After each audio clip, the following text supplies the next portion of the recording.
Joining us is MicroStrategy co-founder and executive chairman Michael Saylor. Well, you're the guest of the moment. So is there a limit to how much Bitcoin you're going to acquire? No, I've said we'll just keep buying the top forever. Every day is a good day to buy Bitcoin. We look at it as cyber Manhattan. I would have bought Manhattan 100 years ago, 200 years ago, every year for the past 300 years.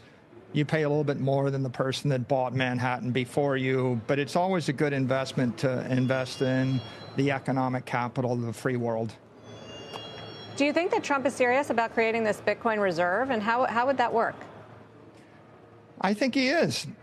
And, if you think about the Louisiana Purchase, California, and Alaska, we paid $40 million to buy 75% of the United States.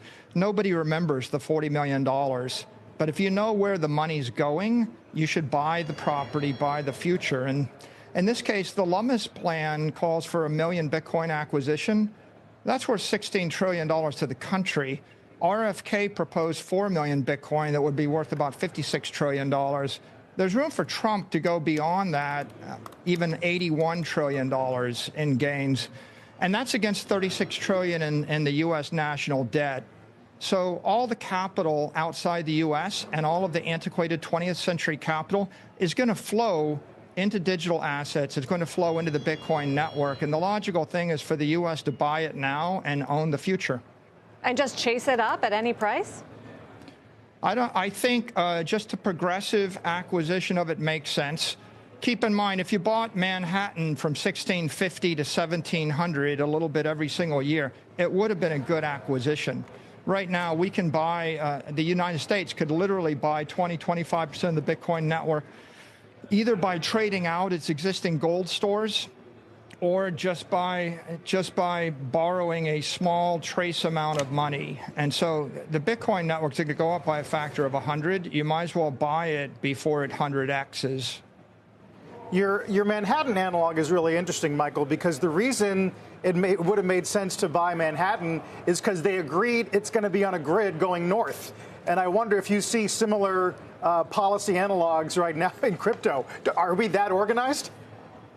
You know, the world wants a digital assets framework, and the United States has a great opportunity to define a digital assets framework. We need to define the definitions of a digital commodity, a currency, a security, a token, an NFT, and an asset-backed token. And we need the rights and responsibilities of issuers and the exchanges and the owners. But that takes consensus from the executive branch, the House, the Senate, and the industry. And we didn't have that for the past 4 years.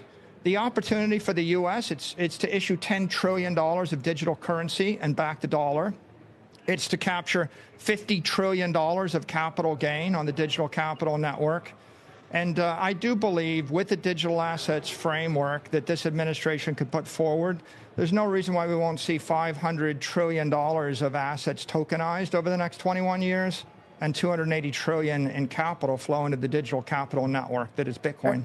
And where does that lead Bitcoin's eventual price? My 21-year forecast is for Bitcoin to appreciate about 29% a year, ARR, to $13 million a coin by the year 2045.